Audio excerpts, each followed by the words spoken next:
Melissa, 50 years ago, you would see smoke billowing over the Detroit skyline. It was a chaotic scene, and here people in Windsor weren't really sure what was going on.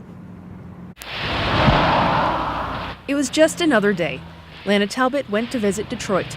She went to her friend's apartment at 12th Street and Claremont Avenue. While she's getting dressed, I'm looking down and I'm saying, Carolyn, why are they got all those, what's that fire all down there? What's going on down there? And she, oh, I don't know. Come on, let's just go. We're going to a party, so we're going to have some fun. On her way back to Windsor late into the night, she remembers something was off. While driving down Woodward Avenue, people were trying to sell her records and rings. It didn't even dawn on me what was going on. And then all of a sudden I go home and I go to sleep and I wake up and my mother says, do you know that they're rioting in Detroit? I said, rioting? I said, oh no, Mom, they're not rioting. She said, yes, they're rioting in Detroit. I couldn't believe it.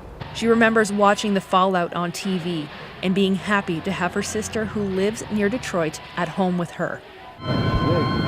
For reporters in Windsor, it was hard to get reliable information about what was actually happening across the border. It was a few days into the riot before some local reporters were able to get to Detroit. Block after block of burned out buildings, not just stores and commercial buildings, but I remember entire streets of 2- and 3-story, the older apartment blocks burned to the foundations. McCall says riots had been flaring up all over the U.S. at the time, and Detroit thought it wouldn't happen to them. He says most of the people had fled their homes and businesses. Those who remained were broken and not talking.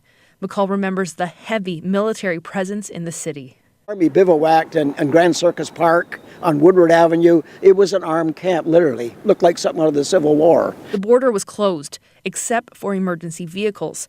Windsor Fire helped by sending trucks and firefighters. But McCall paints a darker picture of our city. Somewhat macabre. By Sunday evening, people were coming down to Dieppe Park here with their lawn chairs, setting up and watching the horror over there. I remember at one point being able to count 11 columns of smoke, major fires burning over there.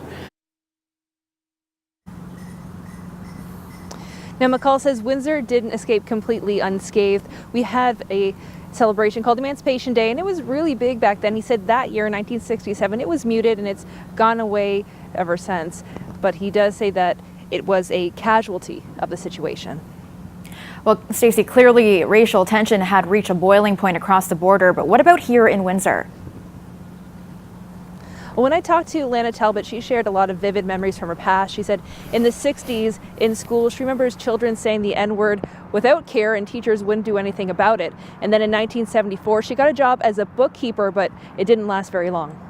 Happened to come to start work, and his wife screamed out with people in there, no is going to work in my husband's business. Well, you know what I felt like? I felt like I wish I was an inch tall. And these are some of that's just the tip. The man apologized, wrote a letter to the unemployment saying, I'm so sorry that this happened.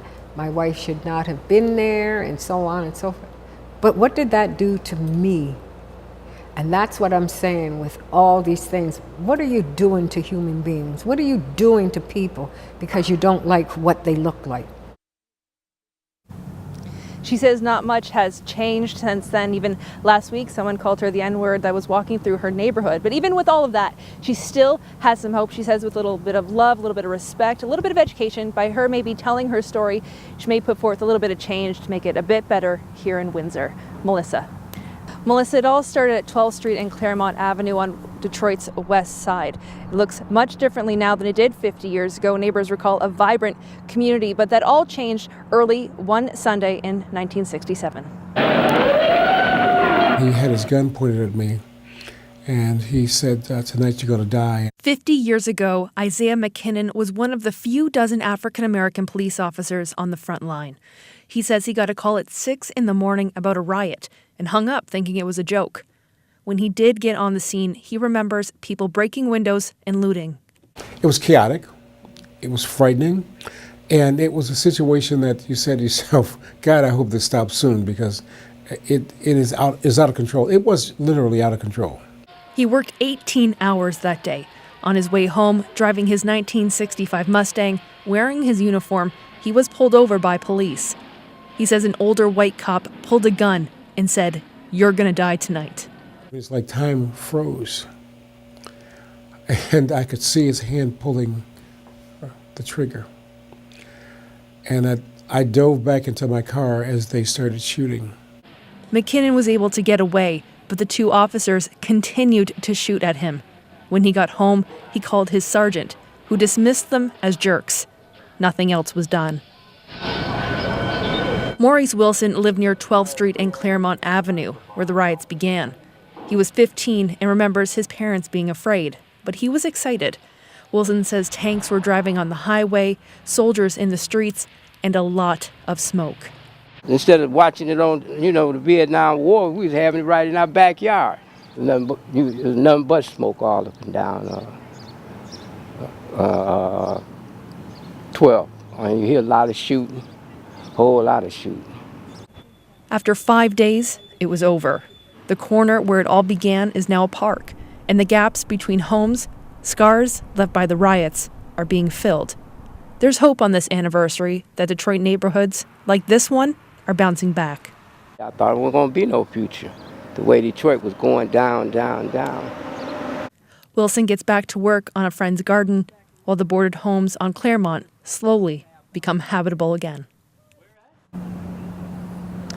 Although Wilson is very hopeful, there is a little bit of doubt from the former police chief. He says the underlying issues that caused the riot really still haven't been addressed. But he does want you to know that Detroit is, it was, and will be a great city, and that it's gone through some terrible, terrible times, but it will rise again.